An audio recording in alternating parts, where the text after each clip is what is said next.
Salut. Alors je fais une petite vidéo vite fait sur la reprise d'un plan de joint de culasse sur une culasse Doppler pour 103. Donc en fait le problème c'est que FUI, donc FUI ici, là et un petit peu derrière. L'emplacement des goujons est à peu près lisse, à peu près correct, donc je pense que je peux la prendre dans le tour de ce côté-là. Mais je peux pas la prendre du côté dans le tour où je vais usiner, évidemment. Donc j'ai cette pièce-là qui me permet de prendre au niveau des quatre goujons, qui est un petit peu désaxé parce que bah, les trous, quand on les perce à la perceuse à colonne, le fourreau a tendance à chasser un petit peu. Donc il y avait un gabarit de perçage, hein. Le gabarit de perçage, je l'ai fait là, il est en PLA.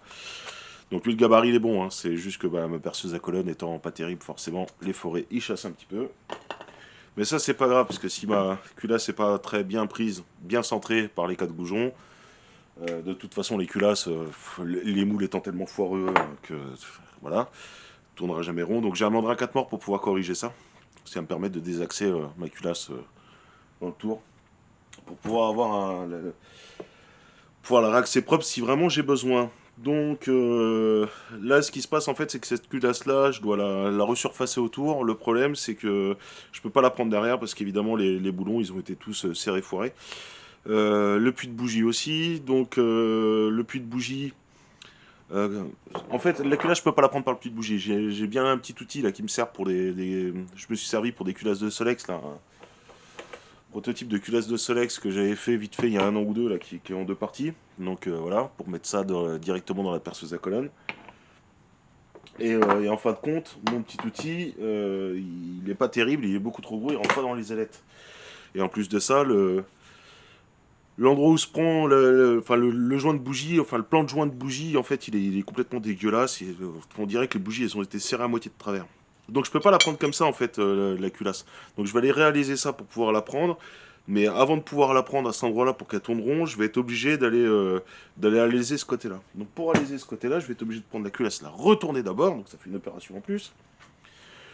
D'aller y prendre ce truc-là, me mettre ça correctement, enfin visser la culasse directement sur son support d'usinage, mettre ça dans le mandrin 4 morts, tac, et une fois que tout ça sera pris dans le tour et que la concentricité sera à peu près réglée, je pourrai commencer à usiner ce côté-là au niveau de la bougie, ce qui me permettra plus tard d'aller y mettre mon petit outil pour que ma culasse tourne rond. Je fais cette vidéo vite fait parce que je sais que certains qui me suivent sur internet ont vu mon avancée au niveau des usinages de culasse et je ne l'ai pas publié sur YouTube. Mais bon, mon avancée sur mes supports sur comment prendre des culasses en fait qui sont un peu boiteuses sur le tour. Donc ça va être ma première culasse, hein.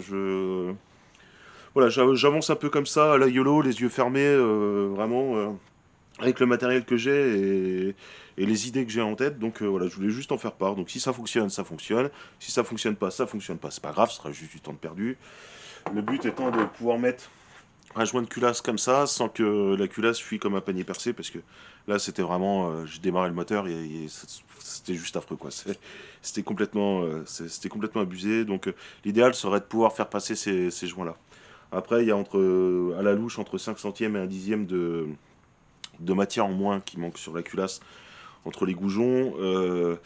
Mon tour à peu près 5 centièmes de défaut à la louche, hein, peut-être un peu moins en fonction des usinages, des trucs comme ça, mais moi je pars du principe où mon tour il a 5 centièmes. Voilà. Donc je vais voir. Alors ça va être sur un coup de bol, hein. Soit je fais une rectification, tout se passe bien, mon tour il est nickel, je monte ma culasse, ça fuit plus, c'est génial. Soit je monte et ça fuit encore parce que bah voilà, c'est comme ça, j'ai des tolérances qui sont pas bonnes, il y a rien qui va. Auquel cas bon bah je passerai sur un joint fibre renforcé dans le milieu. Donc j'aurais pu aussi mettre un joint torique. Le problème du joint torique, c'est que moi, le rapport volumétrique, je l'ai calculé pour le faire avec un joint comme ça, et non pas avec un joint torique. Donc le cylindre a déjà été modifié et tout, et du coup, ça me fait tout remodifier. Donc il faut que je renlève la cale d'en bas, il faut que je remodifie tout. Donc je préfère usiner, ce sera plus simple. De toute façon, la culasse, il vaudrait mieux qu'elle se fasse réusiner. Donc voilà. Donc bah, je passe au tour, et puis on va voir ce que ça donne, hein. Est-ce que c'est bullshit ou pas? Est-ce que je vais réussir avec mon outil? Est-ce que je vais réussir à centrer bien correctement ma culasse dans le mandrin 4 morts? Est-ce que tout ça, ça va fonctionner? Est-ce que le moteur va enfin pouvoir démarrer sans fuite? Bon, je pense que si vous voyez cette vidéo et qu'elle sort, c'est que, à mon avis, le moteur, il a pas de fuite. Sinon, je pense que je la laisserai dans la boîte cette vidéo. Mais bon, on verra bien. Quoique, c'est aussi intéressant hein, de faire partager ses fails sur des trucs qui marchent pas aussi. Je pense que. Parce que dans les vidéos, la plupart du temps, on voit toujours ce qui va bien, mais on voit rarement ce qui va mal. Donc voilà, j'en ferai part. Et puis bon, bah, c'est parti. Moi, je passe à l'usinage parce que j'ai pas que ça à faire.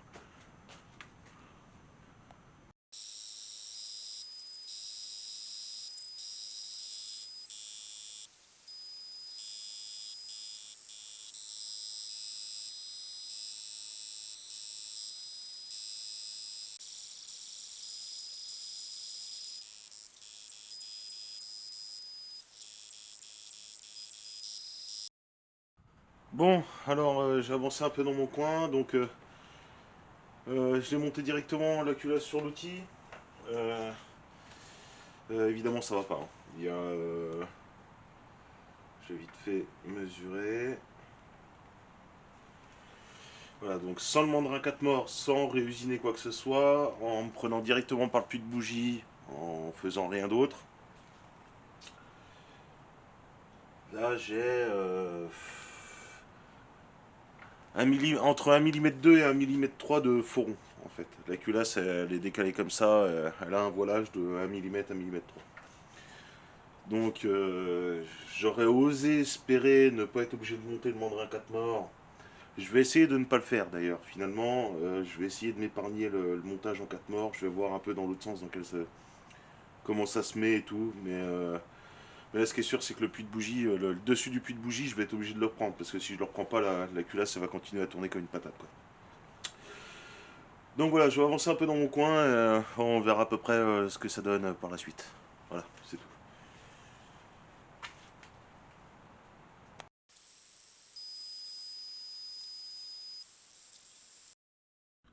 Bon, eh ben, c'est pas ouf, mais c'est toujours mieux ce que ça pouvait être avant. Bon, eh ben, finalement, pas besoin du mandrin 4 morts. Là, je l'ai repris, je l'ai remis. En voile, grosso modo, j'ai 4 centièmes. 4 centièmes entre 4 et 5 centièmes. Donc pour moi, c'est relativement très acceptable. Sachant que de toute façon, la planalité de la culasse, justement, je dois la refaire. Donc les 4 centièmes, en fait, c'est son voilage déjà à elle que je dois rectifier. Donc moi, ça m'a l'air correct. Allez, je continue.